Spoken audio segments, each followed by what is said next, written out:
All right, everybody.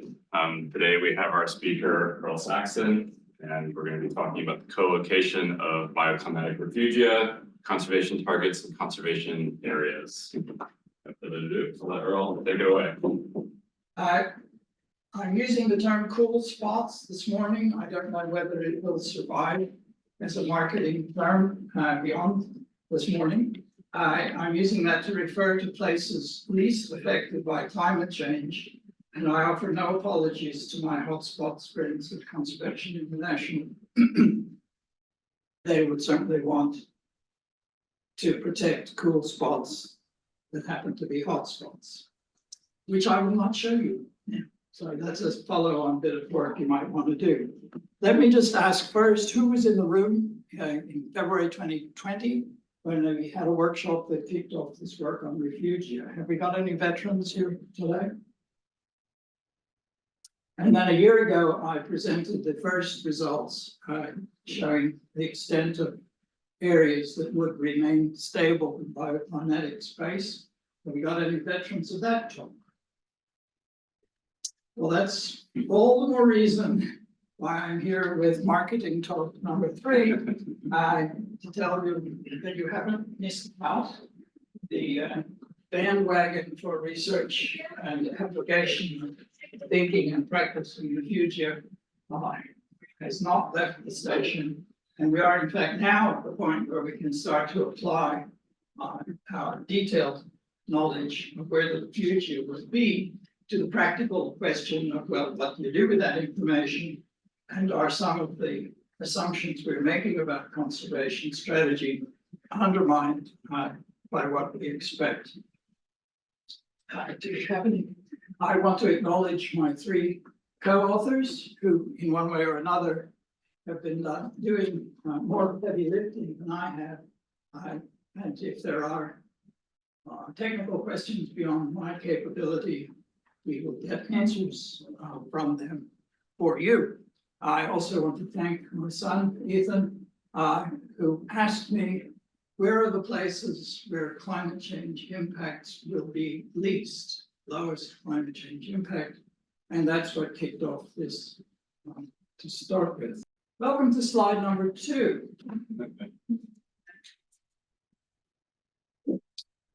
The question we're going to try to answer. Now, slide number 2. The whenabouts and whereabouts, the co-occurrence of bioclimatic refugia, conservation targets, and conservation areas. In this assessment, we define bioclimatic refugia in terms of places which have a low current human footprint and a stable bioclimate in terms of whole ridge life zone throughout the entire 21st century. For the purpose of this assessment, we group conservation targets in terms of key biodiversity areas and irreplaceable mammal phylogenetic areas. One could certainly make other choices, but we didn't. Similarly, for conservation areas, I already mentioned that we didn't include hotspots. We did include IUCN protected areas and IUCN other effective area-based conservation measures. The process that I'll explain works equally well for any other choice of conservation areas or conservation targets. And if you're doing work on a specific region, of course, you can pick your own. The talk will be in 3 parts. First, how we identify bioclimatic refugia, and this will be an update to the presentation given last year because we are using the more recent set of global change models. And then data that haven't been presented before, identifying the co-location of these refugia with conservation targets and conservation areas. I then hope that the results will lead to some engagement of the people who are here with the next steps. So step 1, identifying bioclimatic refugia. And there's both the theory and the practice of finding bioclimatic refugia. The theory is that human footprint, which is less than 4 out of 50, for those who are not familiar with statistics of human footprint, the theory is that less than 4, we're talking about habitats that are exploited but not transformed and would recover if left on their own. And for baseline bioclimate, we have the recent distribution of Holdridge life zones.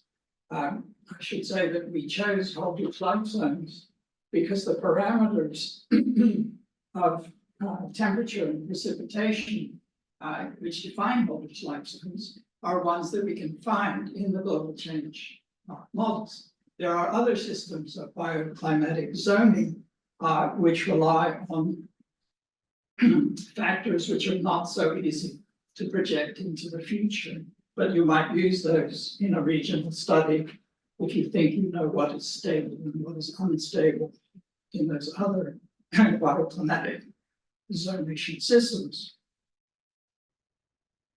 So if we take just one example, step patch in the Holdridge life zone system, we see that the current situation, far left example, step bounded by a cool, dry, and a warm, moist ecotone at each end, is found within a defined latitude, elevation, and bioclimatic gradient. But over time, and with the increased severity of climate change, the conditions in one place change, and the places where step conditions are found also changes over time. And the longer you go, the more severe the model, the greater that change may be. So, quick quiz. Number 1, are refugia likely to be widespread or rare? In other words, does the choice of scenario and time frame make a difference? And the third way of framing the same question is, do we need to know what the future will be in order to plan conservation now? Answering the question, adaptation, people always get asked, adaptation to what? Okay? So if there's really only one future, we can plan for it. If there's a great diversity of futures, you take your luck. So, hands up, all those who think that there are lots of futures depending on the severity of climate change and the time horizon. Get some kind of head up hands. Nobody with 2 hands. And how many think that we can be pretty confident we know where the future refugia will be, because they're going to be in the same place, regardless of how long we run through the century or how severely. Scenario. One ear toe, one cheek rest. But in general, the consensus is, gosh, I don't know what the future is going to hold, so I'm not bothering about climate change in the work that I did for my research. And that's a fine null hypothesis. We don't know. Well, let's turn to the actual data. First, the concept, the area of overlap amongst the distribution in bioclimatic space and on the ground across current future scenarios would be the refugia. And a former CBCS person, Noor Arafat-Dalmal, has actually done quite an elaborate explanation of how climate change velocity, climate residence time, and refugia interact and guide marine conservation. But I haven't seen a similar effort for terrestrial. So that's an open niche if you're doing your research planning. Well, there it is. The red areas have human footprint less than 4 and stable 21st century bioclimate under the 2.6 RCP Paris 2015 goal scenario. So this is the best case scenario. If everything that was, I'll say, mandated or agreed or wishful thinking in Paris 2015 were to come to pass, these red areas would be the same bioclimate in future as they presently are now. If we're slightly pessimistic, you do get a smaller extent of projected refugia. This is the scenario where countries adapt mitigation strategies when it's financially and politically and technically convenient to do so, which is not quite as bad as the worst case scenario that used to be called business as usual. That is not business as usual, fortunately, anymore. So it's not surprising that this worst case scenario is smaller refugia than the middle scenario, and that the best case scenario is the largest area of refugia. But the question I asked in the pop quiz was where are the areas which we can be confident in having refugia independently of the time frame throughout the 21st century and independently of the scenario. And I think we had one here suggesting that these would be extensive. I must say I was in the gosh, we won't know route to start with. I was very pleasantly surprised to discover how extensive these brown patches are. The areas that are not brown are areas that are refugia under a less severe scenario or shorter period of time. So they're not without value if you're working in the drier part of the Amazon or tundra or subtropical Australia, but there are plenty of other brown patches that you can choose from. For those who like numbers, we have 19.1 million kilometers squared in that brown state out of 132 million kilometers squared, which is the terrestrial surface of this planet, minus Antarctica, which we excluded because some of our data sets don't cover Antarctica. And then when we look at the same result by Holdridge life zones, we find that projected core refugia are unevenly distributed amongst biomes, continents, and countries.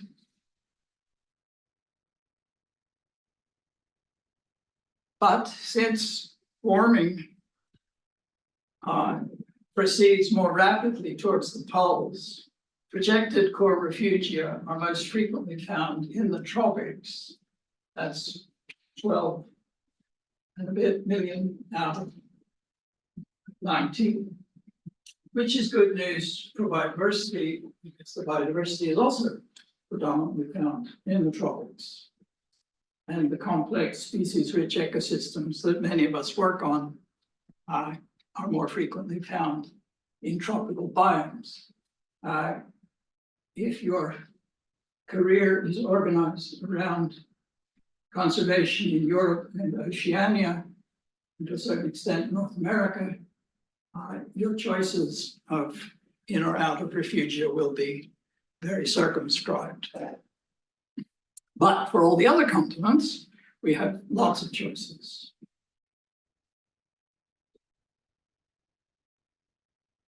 Here are the top 10 countries or administrative regions in terms of how much refugia land they have.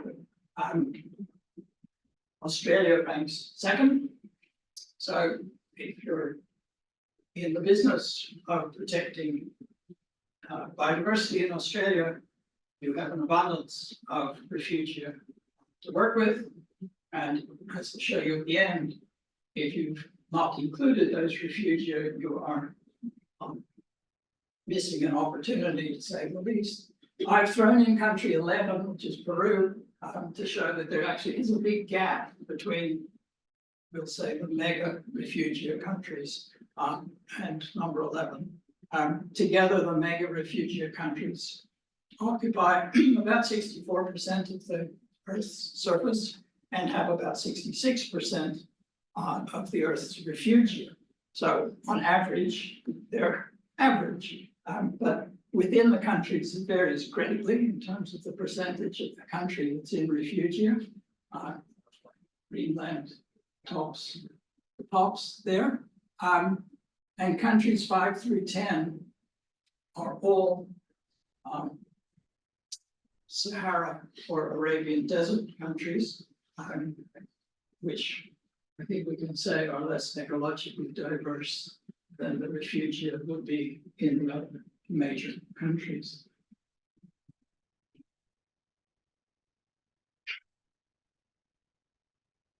So, any questions so far on the methodology for identifying bioclimatic refugia? The next step was to, I should ask, do you have questions online? So, very good.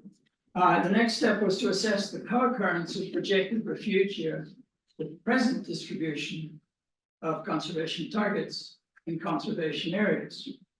So again, the quick quiz. Remember, it turns out refugia are quite widespread. Based on that, would you expect lots of targets to be safely nestled in refugia and lots of conservation areas to be safely nestled in refugia? So she'll be right, mate.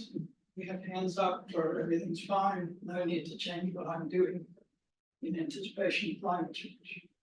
The optimists, just for those online, there are no optimists in the room, no one willing to go out on a limb and say the distribution of targets areas within refugia is sufficient that we can ignore that factor, even though refugia are abundant.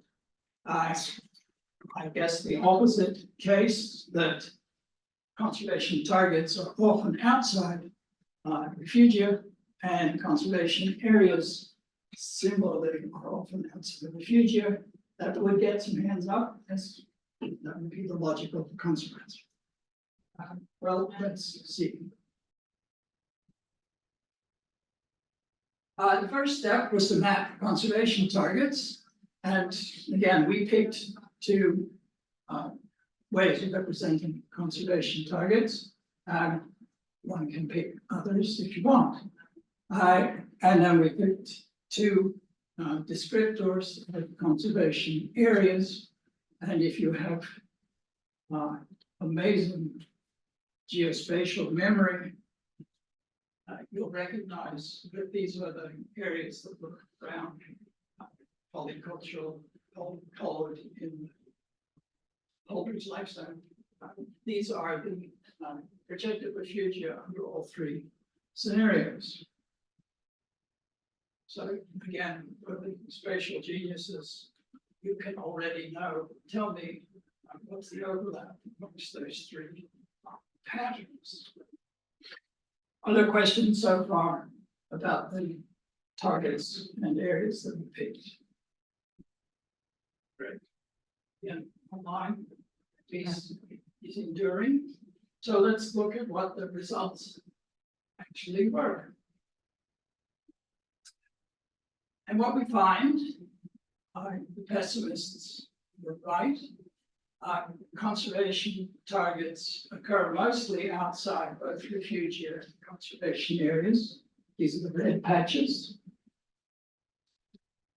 Conservation areas occur mostly without conservation targets or refugia.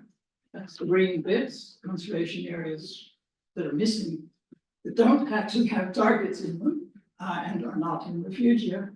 And the widespread blue patches are the refugia without targets for conservation.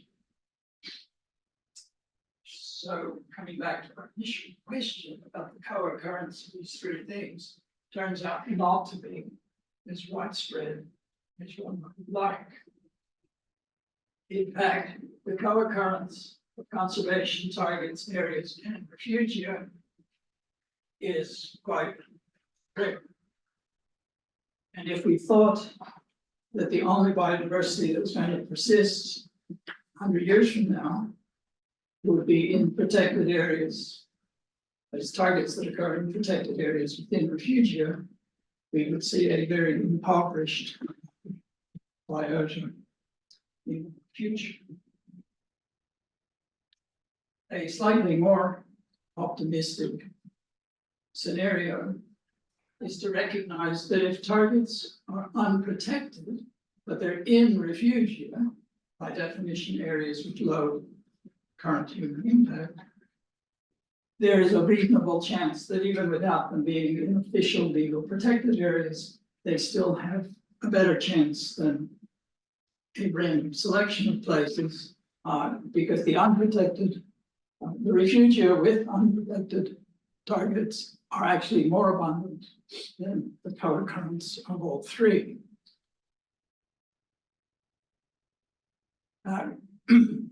The all three combination exists at 2.4 million kilometers square in the planet out of 132 million, and the combination of refugia and targets at 3.3 million.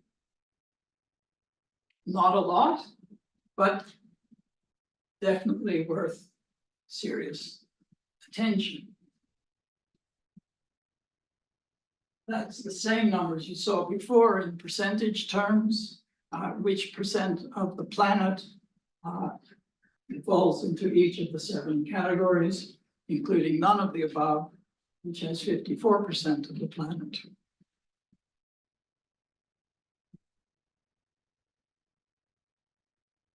If we ask the same question slightly differently about the fate of targets, places with targets, it's the upper left circle as a whole.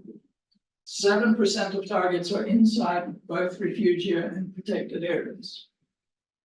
Great, safe, let's not do anything to menace them. 10% of targets are inside refugia but outside protected areas. I'd suggest that if you're building a protected area network, you want to look closely at that 10%. 83% of targets are outside refugia, including the 19% that are in protected areas outside refugia. Now, we have all of this mapped at 1 kilometer resolution, and obviously if you were going to do a regional or local conservation strategy, you would look at that level of detail.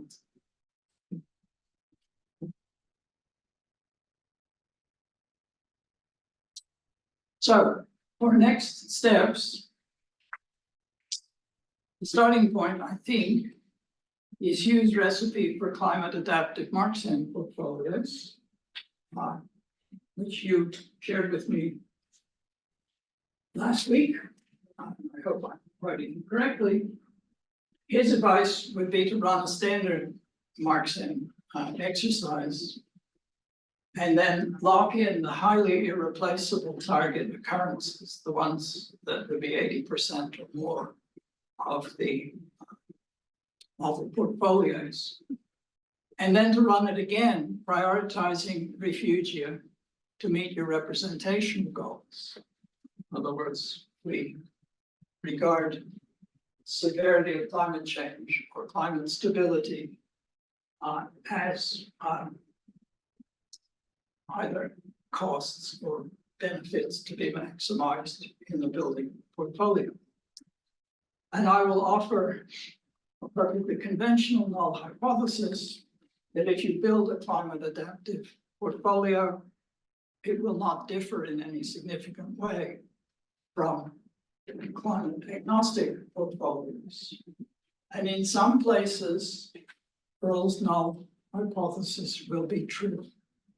That you have so few choices that prioritizing climate refugia isn't really going to offer you a significantly different result. And I'd suggest that we need to know that knowing that climate stability is not an option for some biota or some regions would be a reason to prioritize management strategies that facilitate in situ adaptation. But in those cases where a climate aware portfolio is distinctly different from a climate agnostic portfolio, I would suggest that it would be very helpful to the biota in the long term if that were taken into account in regional conservation planning. And therefore, I would very much like to find collaborators who will test this hypothesis, even in Australia and its near abroad. There are there are real but small brown patches where the three attributes do intersect.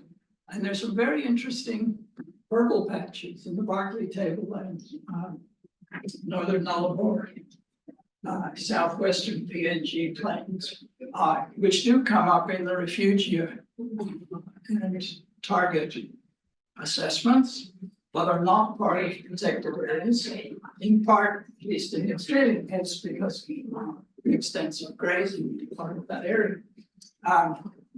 Whether there are conservation management or land management strategies for those areas that stop short of protection in the legal sense, but would help the conservation targets that are there to persist, is a fascinating regional question. Whether we can enhance conservation outcomes without insisting on protected areas is a generic issue where climate is just one of many factors we should consider. I will stop there, and maybe we do have some comments or feedback, which I will endeavor to answer. Thank you.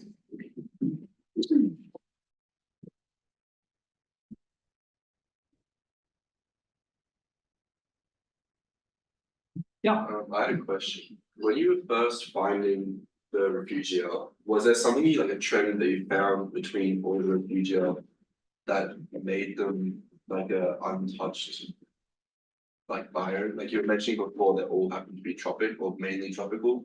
Was there anything else that you found that is like a reason that you can explain why it's sort of untouched? I think that's a human footprint question. Let me try and go back.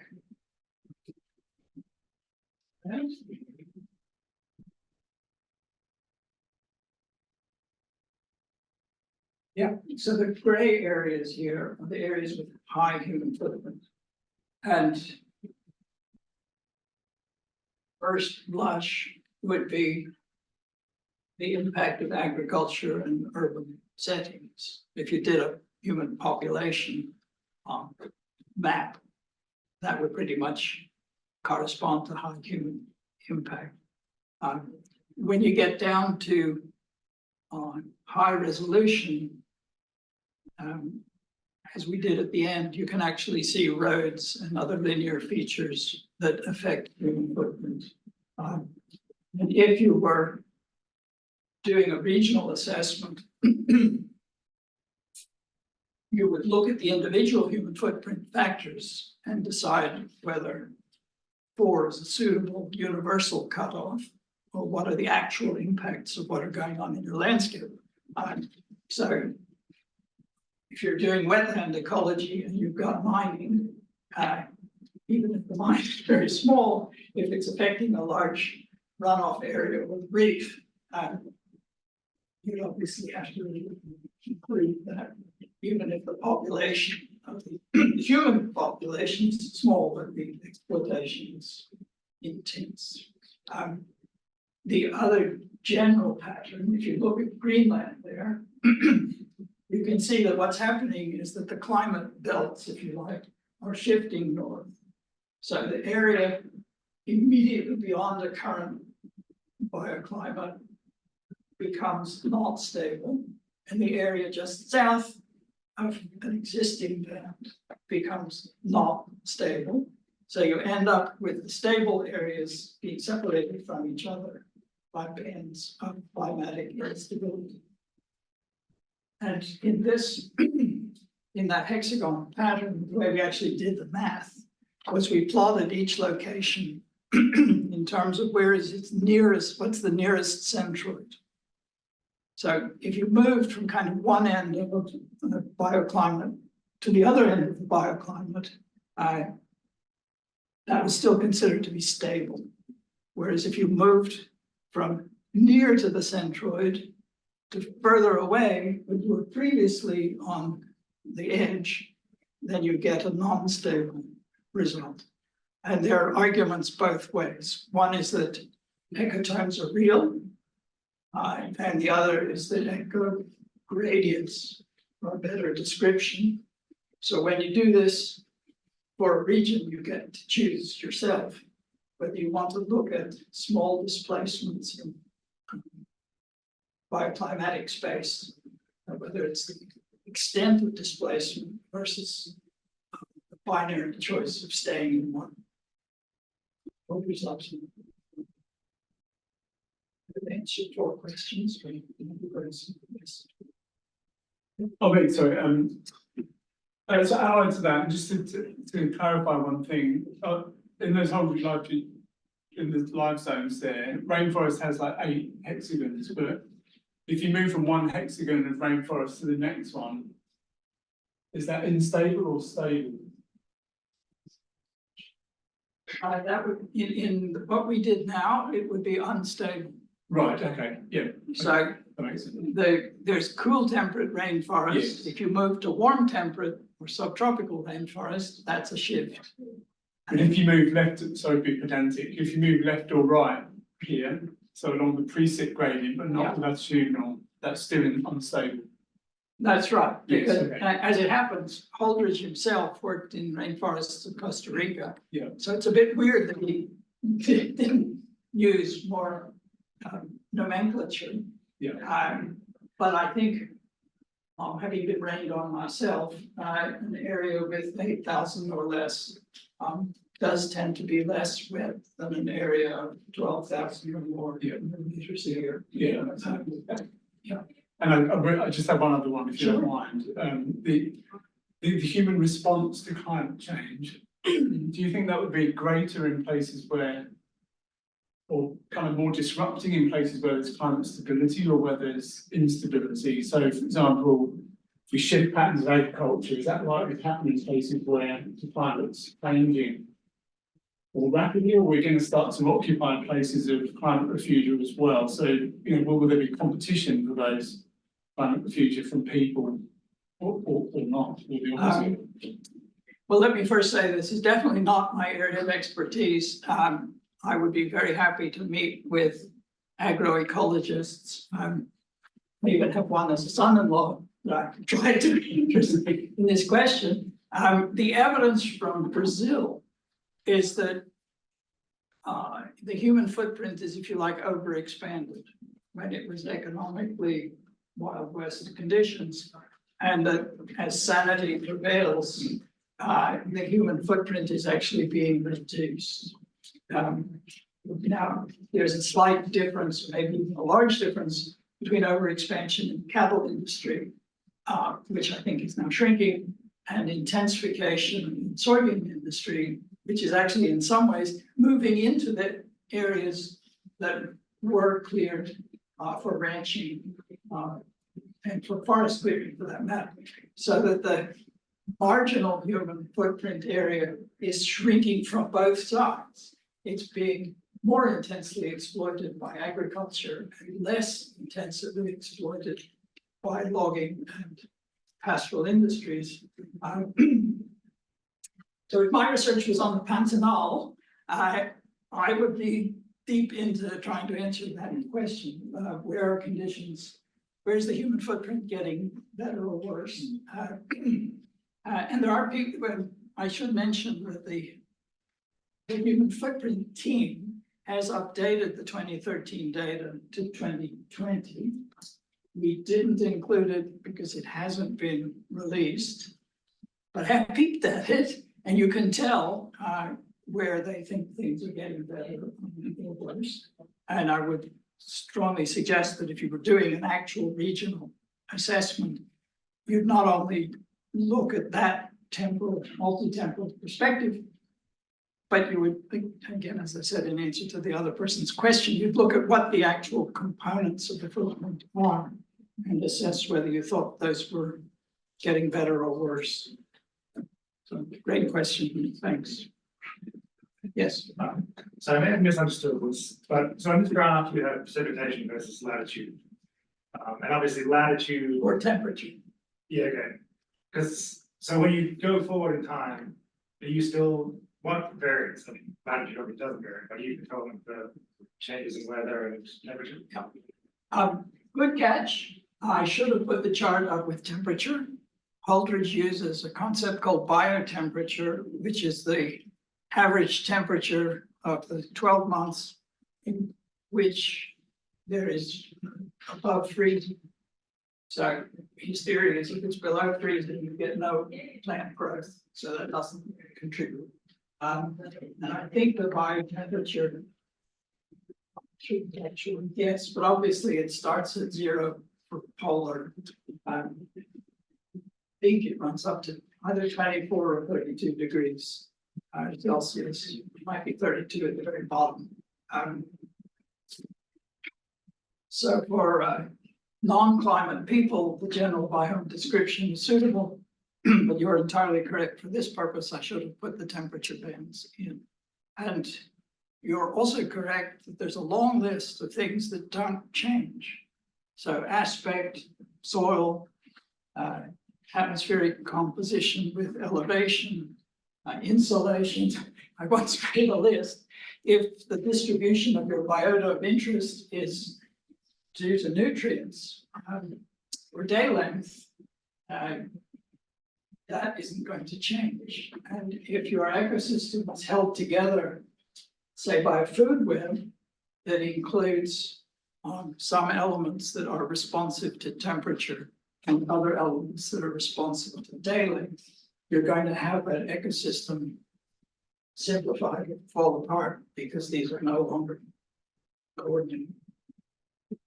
Thanks for that. One, two. I understand refugia and like protected area. I didn't really understand target definition. If you could explain that again. Okay. Someone else might be able to help me. In Marxism, when we say we're trying to conserve something, is that called a target? Somebody must know something about The Marxism. thing itself, you usually call it a feature, but the target is the amount of that feature that you want to protect. Okay. So in this case, we're saying that if you are a key biodiversity area, we're putting it in at 100% to start with, so that our database includes all key biodiversity areas wherever they occur. If you were actually doing a regional plan, you might have a representation goal, you might have certain biota. I use target generically as being the things you're trying to conserve. So it's not like there's physically things happening. It's more the wishing these places are protected. Well, they not protected, that these things persist as they are over the coming century. Okay. And in this model, for this assessment, we're asking initially that the entirety of that population persists, 100% of the key biodiversity areas, or all of the phylogenetic mammal distributions. Because for our purposes, I'm not really in a position to say, well, half is good enough, or we really don't need primitive mammals. Strange things are not important. But by building the database for all of the targets within the groups picked, I'm allowing people then to come and make narrower choices, and even to investigate, well, would the outcome be different if we weren't quite so ambitious in the conservation plan? Thanks for the very nice talk. Just interested in the refugia, the country refugia part. In this country refugia definition, is movement being considered to a certain extent, or in other words, the latitudinal or altitudinal shift of the city across time, across temporal scale. Will, for example, just now the example that you gave, Greenland, the current band, the northward and the southward, suddenly the shift of that, but will the movement of that biodiversity being considered as in, will then about does this shift towards the north, so that it become the refuge become more suitable? Thanks for that question. For this assessment, we make an important or major distinction between refugia, the places where biota persist, and refuges, which are the places that biota should, let's say, might like to go to, but may or may not be able to do that. There's quite a bit of literature, starting with Charles Elton, 1926, pointing out that dispersal is very difficult. And this is dispersal in without climate change. That it's not just an organism that's got to move. We've got to have a breeding pair at least, and ideally a large enough population that they can persist. And you're trying to colonize a patch that's already fully populated. So in his formulation, successful dispersal is exceedingly rare, but everything that successfully disperses came from somewhere. So if we're planning for climate change, we can be confident that everything that successfully moves uphill or down climate has to come from somewhere. And that's why I suggest that the conservation priority is protecting what in the next century might be regarded as source populations, and not to worry too much about the sinks. I think it's also fair to say that the successful destinations might well be places that are refugia for other things. So that in protecting, how do I mean to say this? That even the refugia are going to change. So there's the opportunity to have both in situ adaptation as things change, but not very much very quickly, and the opportunity for the populations in those adapting communities to still try to get to other places. Yeah. Not really a question, but I just think it'd be interesting to see a map like this, but without taking out from human grouping, like just seeing the stable climates for, like, for example, for areas like Europe or the US, where like pretty much everything's higher than 4. So, you know, if there's like restoration program or something, they could be like, okay, well, at least here the climate is still stable. We could restore this area. This beautiful thing. Yeah, you might think I planted that question because the first publication that we did was just on the displacement of holders' lifespans over time. So Nelson et al. 2021, we do show, I think we show, if not, I will certainly send it to you. And this is critical for people who are interested in the preservation of the Homo sapiens species. I've entirely avoided here the magnitude of climate change in haglands. and urban settings. But we do have it. I would love to see it then, if you could send it to me. So.